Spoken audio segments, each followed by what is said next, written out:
Hey, Abbott, what time is it? It's time for the Abbott and Costello Show. We're on the air for ABC here in Hollywood. Well, what are we waiting for? Let's go with the Abbott and Costello Show.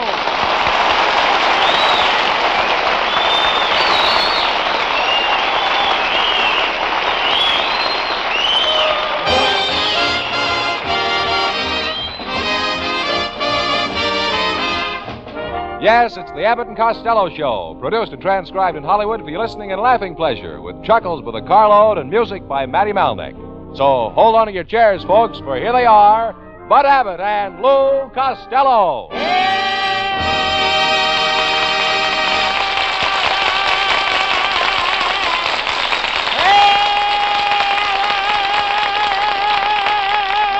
All right. What do you say? All right, Lou. What are you so excited about? You know our new picture, Mexican Hayride? Yes. It's playing at the theater across the street. And when the women see me in that picture, they get so hysterical that every night at 7 o'clock a woman jumps off the roof of the theater. Yeah? What time is it now? 2 minutes after 7.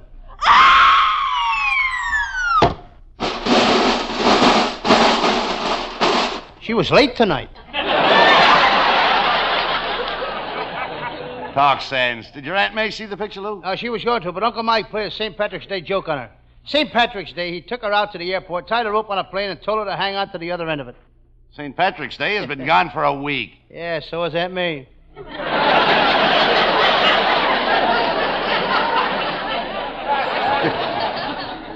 Your Uncle Mike ought to be ashamed of himself. He's as big a jerk as you are. Uncle Mike ain't no jerk. He's a student, and he's so educated that he can speak 15 languages. Well, he should be happy. He isn't. Aunt May knows how to say shut up in every one of them. But by going to college, Uncle Mike has got a new job. He's going to Egypt to dig up the tomb of Tutankhamun's daughter. How did they ever give him that job?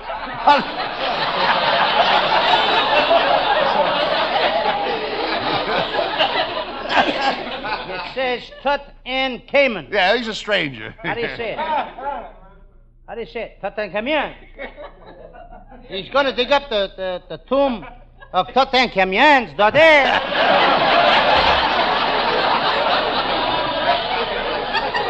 Well, Lou, how did they ever come to give him that job anyhow? One night they saw Aunt May. What's that got to do with getting the job? They figured that if he could dig up Aunt May, he could dig up anything. Oh, get him out!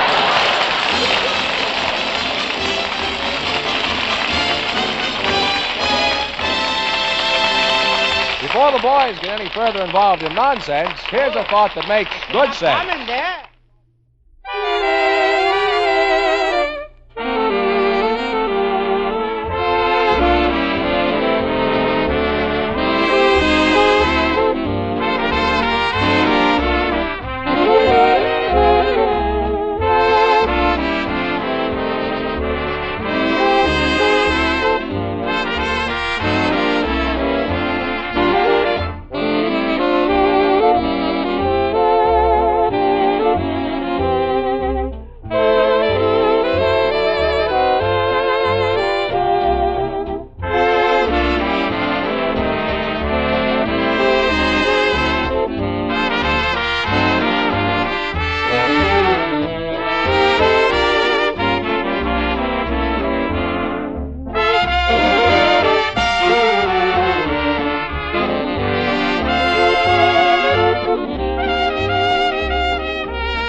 Hey, Abbott! All right. Stop yelling. Hey, Abbott! Let's stop yelling. What did you say, kid? I called your house last night and there was no answer. Where were you? I went to a quiz show, Abbott. One guy won $100 silver dollars. Another guy won $35 silver dollars. I won Dr. IQ's wife. Wait a minute. How'd you win Dr. IQ's wife? He ran out of Snickers. Hello. These quiz shows are amazing. Stop the Music has over $30,000 in the jackpot. I wonder how they get all that easy money to give away. Well, it's easy. They got a drip pen under the Bank of America. Oh, talk sense. Don't you listen to anything but quiz shows? Oh, sure. My favorite show is all about Mabel Fuzzleburger. puts that kind of stuff in?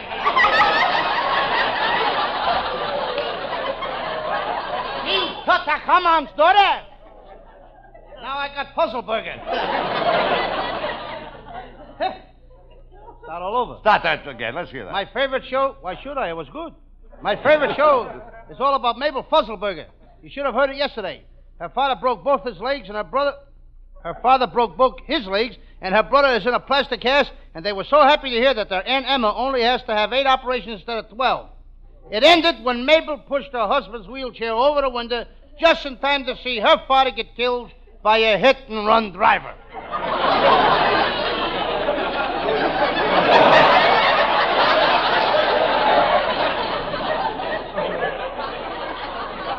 What's the name of the program? Life can be wonderful. Forget about radio. I forgot about the last joke. Yeah. Get out of the house once in a while and go to the movie. My Uncle Mike used to take me to the movies every Saturday before he had his accident. What accident? Uncle Mike ran his car on a telephone pole and cut up both his ears. He can't see so good anymore. What's getting his ears cut off got to do with his being able to see? Now he ain't got no place to hook his glasses.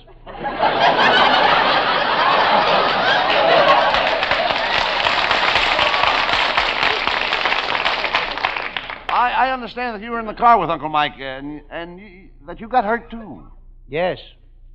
I had shooting pains ever since. Shooting pains? Mm-hmm. Are they getting any better? No, since I gained all that weight, they're getting worse. Why are they getting worse? They got more to shoot at.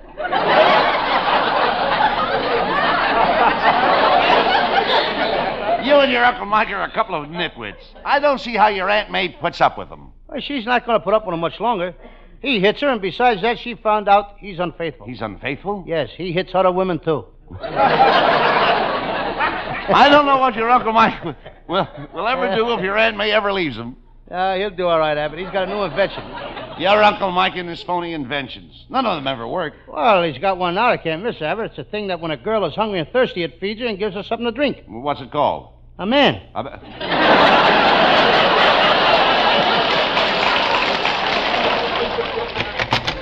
Well, here I am, fellas, and I'm all ready to go. What do you want? Come on, ask me a question so I can win a Speed Queen washing machine or a Mixmaster. I'm sorry, fella. This is the Abbott and Costello, and we're not allowed to give anything away. Oh, you're not? I think I'll give you a good punch in the nose. I'm sorry. We're not allowed to accept anything either. You guys have got to give me better jokes than this or I quit. This is Abbott's uncle, folks. Why don't you get this guy a job, Abbott, and keep him out of here? Oh, I nearly had a job this morning. I went over to the department store and applied for a job in a long underwear department. What happened? They told me they didn't have an opening for me.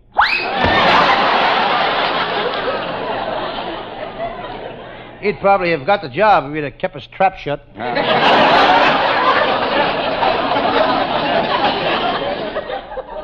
Abbott, if he don't stay out of here, I'm going to punch him in the nose. I'll tell you right now. Are you kidding? Are you kidding? I'll punch him right in the nose. You're a coward. Well, aren't you a coward? No. You're a scaredy cat, aren't you? No. You're a yellow belly, aren't you? No.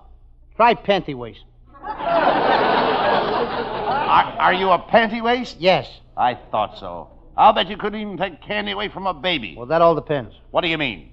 Boy or girl?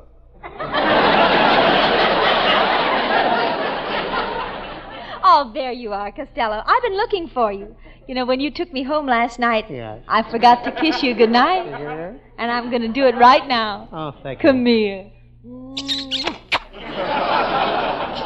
Gee, thanks, Viola. You know, when you hold me in your arms like this and squeeze me tight, I get a gnawing feeling in my chest. Is it love? No, my elk's tooth is chewing on my ribs. Shame on you, Costello. You can't even stand a little squeeze from a girl. You're a weakling. Now, don't say that, Abbott. I'm one of the toughest guys you ever saw. I used to be a bullfighter. One time I fought a bull and an ox, both in the same ring. You did? And I'll never forget it. First I charged the bull, then I charged the ox. Then I charged the bull, then I charged the ox. Hey, wait a minute. How did you do that? I had a charge account at bullocks.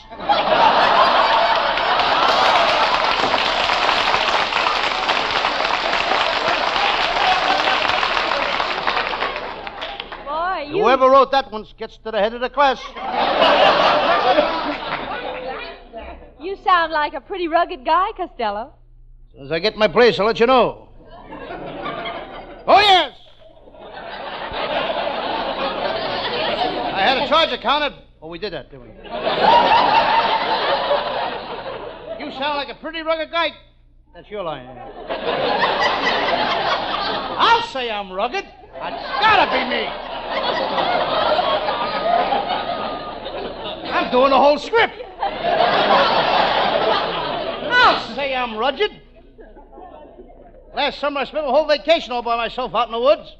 I even learned how to make a fire by rubbing 2 sticks of wood together. You can make a fire by just rubbing 2 sticks together? Sure, but one of them has got to be a match. Viola, how about you and me stepping out after the show? I got all dolled up tonight just for you. Yeah, I noticed that. You look awfully cute, Costello. And I also noticed that you smell wonderful, too. What have you got on? Nothing.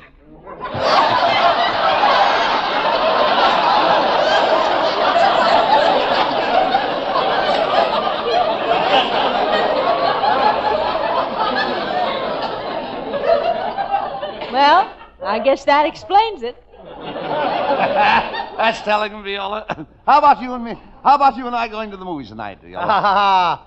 Don't go with her, Abbott. She'll try to take advantage of you like she did of me. What are you talking about, Costello? Abbott, I took Viola to a movie. She sneaked down the aisle ahead of me and stole the bulb out of the usher's flashlight. Why, just for that crack, Costello, I'm never going to the movies with you again. Anyway, you're not my type. I prefer men like Gregory Peck and Van Johnson. Oh, yeah? What have I got that they haven't got? Oh. What have you got that they haven't got? You got that backwards. That's just the trouble. He's got it backwards.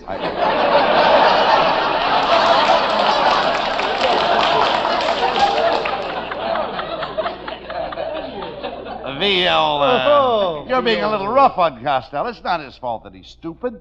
He had a pretty tough childhood. Is that true, Costello? Sure, that's true. Is that true, Costello? Yes, I had a very bad start, Viola. When I was born, I only weighed 1.5 pounds. Pound and a half. How'd you live? I sold newspapers.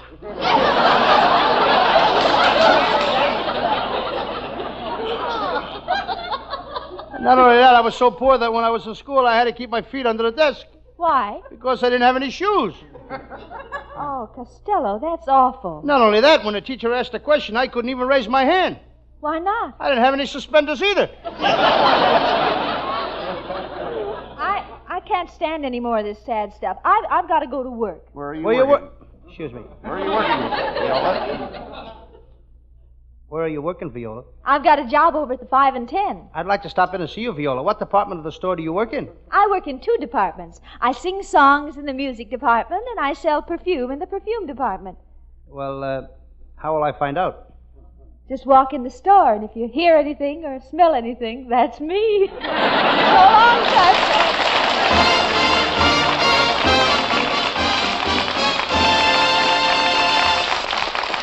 That's only half the fun, folks. Just as many laughs yet to come. But And first, listen to this.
Ladies and gentlemen, the singing star of the Abbott and Costello show, Hal Winters, with Matty Malnick and his orchestra.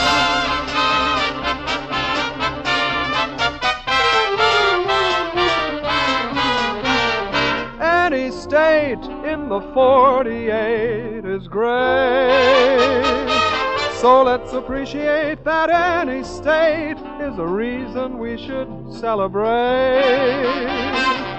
You know you really rate in any location throughout the nation. Happiness can be found from border to border. Things are in order, so tip your hat to your home ground. See that little twinkle up in the blue. Oh, glory set aside a special star for you. So take a trip and it will demonstrate that any state in the 48 is great.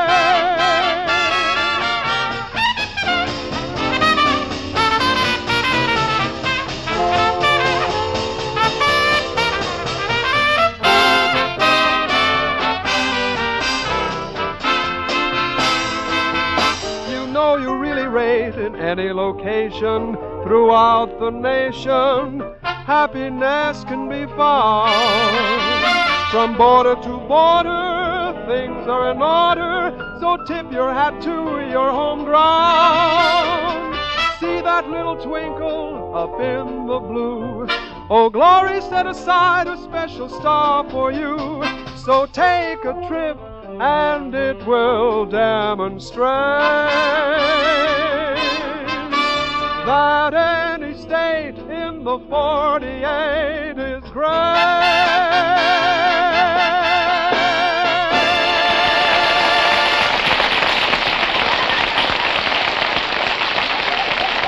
All right, come out here, Costello. You know you're not supposed to make phone calls during the show. Who are you talking to?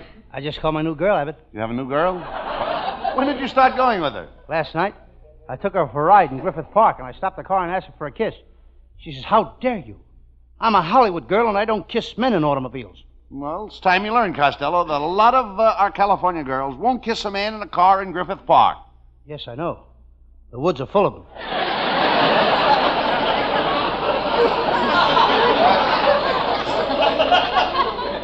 Anyway, we parked. I held her hand, and then I couldn't get my car started. It must be this cold weather. What kind of oil do you use? The regular kind. I began telling her I was lonely. Well, never mind that. How did you meet this girl? She wrote me a fan letter. She fell in love with my Sam Shovel detective character. Are you still getting fan mail on Sam Shovel? Sure. Just listen to this one I got today. Dear Lou Costello, I listen to your Sam Shovel detective program every Wednesday. I haven't missed one of them. I've been trying to run into you for weeks now, but I just can't seem to find you. I'm coming to the studio tonight and certainly hope I get a chance to run across you. Mr. Costello, there's a guy outside says he's just dying to run into you. Well, have him come in. I can't. He's driving a 10-ton truck.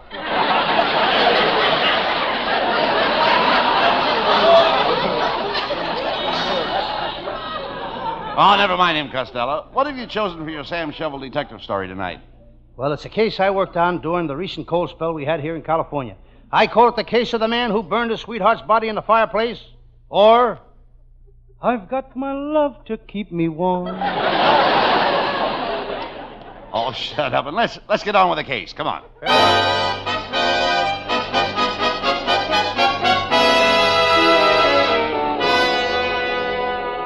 The makers of Smudge Pot cigarettes present the adventures of Sam Shovel, private detective. But first, a word about Smudge Pot cigarettes. You can easily recognize Smudge Pot cigarettes. They're 11 inches long. Of course, we also make the king size.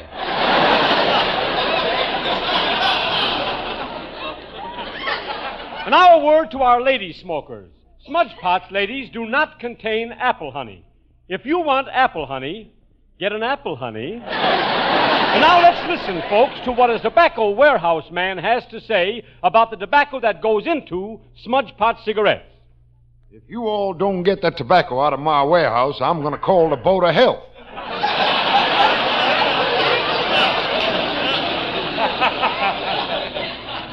At auction after auction, the makers of Smudge Pots have put in the highest bids. So far, they have bought 800 watches, 35 sets of living room furniture, carpets, and drapes. If they ever go to a tobacco auction, brother, will we have a cigarette. And now your favorite detective program. Here he is, Sam Shovel, private detective.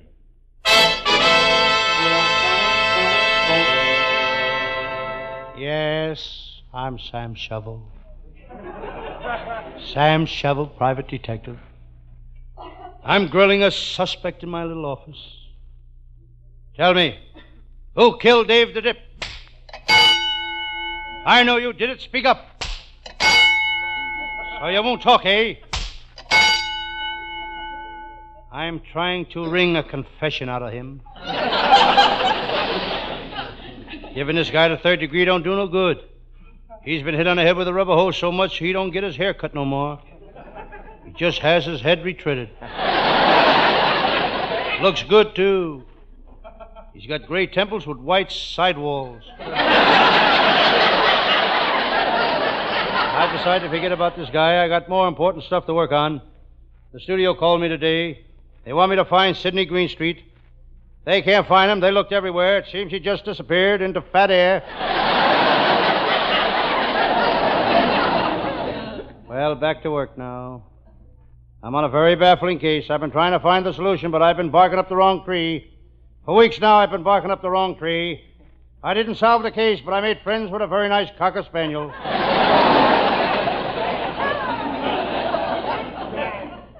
I've been getting a lot of new cases lately. Sam Shovel speaking. Hello, Detective Shovel. This is Mrs. Fields. Did you trail my husband last night? I did, Mrs. Fields. I'll read you the report. Your husband went to 3 nightclubs, 6 different bar rooms, 4 cocktail lounges. Then at 1 o'clock this morning, he drove up to Mulholland Drive. My goodness, what was he doing? Following you.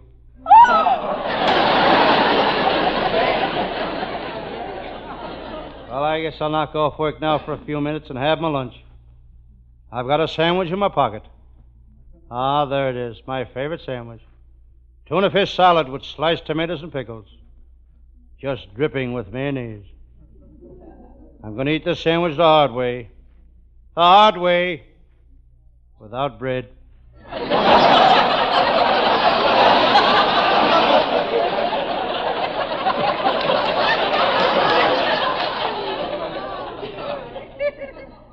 Now for a smoke. I decide to light up a white owl. Putting down the white owl, I reach for a cigar.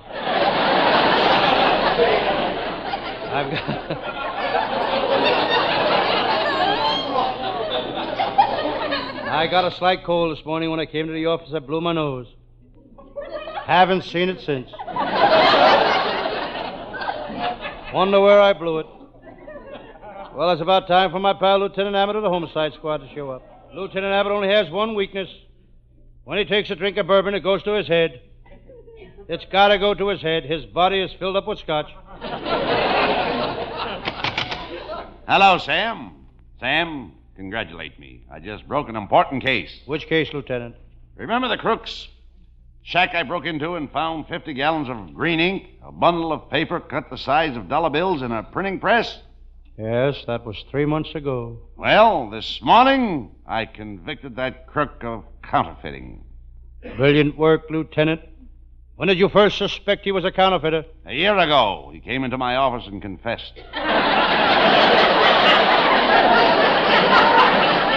Any other new cases, Sam? Yes, last night I got a job guarding the bodies in the funeral parlor. That must have been a pretty lonesome job. Yes.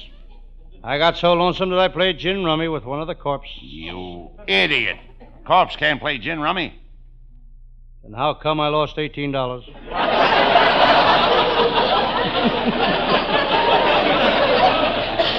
Talk sense, Sam. I got word today from the state prison that Melvin Hot Rod, the reckless driver, goes to the electric chair at midnight tonight. You worked on that case, didn't you? Yes, Melvin Hot Rod knocked off 6 pedestrians in a safety zone. But they can't send him to the chair. I've got some new evidence that will prove him innocent. What evidence? I found out that Melvin didn't have a driver's license. Then he's innocent. Sam, we've got to stop the execution. How can we do it? I know one man that could save Melvin from the electric chair. Come on, Lieutenant. We're off to the state prison.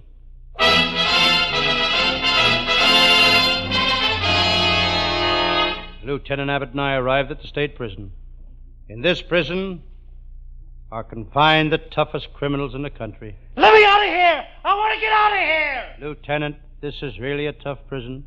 Just listen to that guy. Please get me out of here! I can't stand it! Let me out! Sam, lots of guys in prison act that way. What makes you think this prison is so tough? That's the warden. Here's the guard captain's office, Sam. Let's go in. Ah, nice to see you, Lieutenant Abbott. You too, Detective Shovel. All right, what's on your mind, boys? Sam is here to see prisoner Melvin Hotrod. Oh, yeah, goes to the chair tonight. We've got him in solitary. He's on Melba toast and water. Don't you mean bread and water? No, he's on a diet. All right, step this way, gentlemen. Say, what's going in there? Oh, those prisoners are working. They're making California license plates. Why are they hitting them with hammers and bending them all up? Well, today we're making license plates for Los Angeles drivers, and we'd like them to match the cars.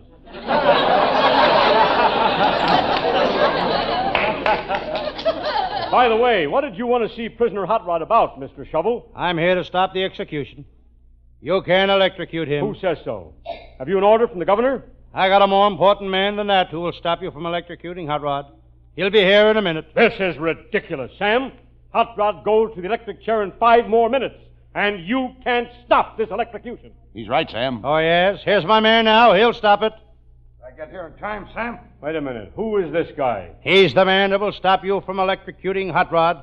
His name is Alec. Alec who? Electrician. He's from the light company.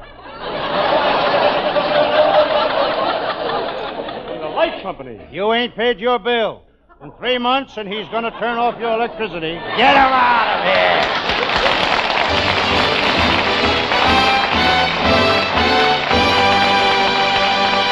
Now, before Abbott and Costello have their final fling, we bring you one more thought on this subject.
Before we say goodnight, Lou, why don't you tell the folks about your Sam Shovel story for next week? Well, I will. Folks, next week my Sam Shovel case will be a mystery story. I call it the case of the beautiful red-headed lady cook who fell into a pot of boiling goulash. Oh, there's good stews tonight. This great mystery is now being written by our writers. Our writing staff is headed by Eddie Foreman with Paul Conlon, Pat Costello, Martin Ragaway, and Len Stern. And our producer is Charles Vander. See you next Thursday. Good night, folks. Good night, everybody at Patterson. Good night. Good